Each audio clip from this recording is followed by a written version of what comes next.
কোথাও শুনেছিলাম, your love language is something you didn't receive as a child. অর্থাৎ ছোটবেলায় আপনি যা থেকে বঞ্চিত হয়েছিলেন ঠিক সেই আচরণগুলোই আপনি আপনার পছন্দের মানুষ থেকে এক্সপেক্ট করেন। নিজেকে দিয়ে মিলিয়ে দেখলাম আসলেই তাই।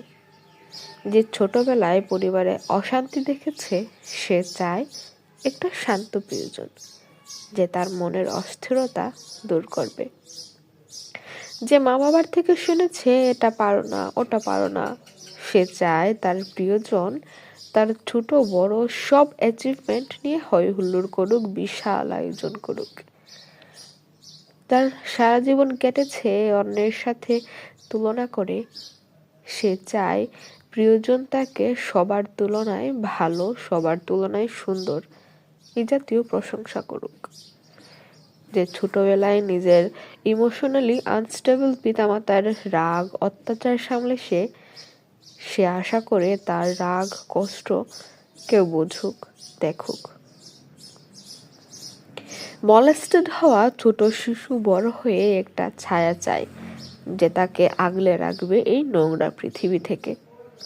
ছোট থেকে পরিবারের দায়িত্ব নেয়া, তুমি তো বেশ দায়িত্বশীল ম্যাচিউর শোনা মানুষটা চাই এমন কাউকে যার কাছে একটু নেকামো করা যায়, যার সামনে শক্ত খোলসটা খুলে ফেলা যায়। অতিরিক্ত আদরে থাকা ফার্মের মুরগি ডাক শোনা মানুষটা কারো উপর একটু ভাব খাটিয়ে একটা হর্তাকর্তা সুলভ আচরণ করতে চায়। এই যে ছোটবেলার ট্রমাগুলো আমাদের বড়বেলাকে এত গভীরভাবে নিয়ন্ত্রণ করে, এটা কেমন একটা অবিচার না? নিজের উপর তো বলতেই, নিজের প্রিয়জনের উপরও। আর আমরা তাও বলি মানসিক স্বাস্থ্য একটা মিথ্যা। এটা নিয়ে তো মাতামাতি করার কিছুই নেই। সবাই কষ্ট পায়, তুমিও পাও। না হলে শক্ত হবে না, না হলে মানুষ হবে না।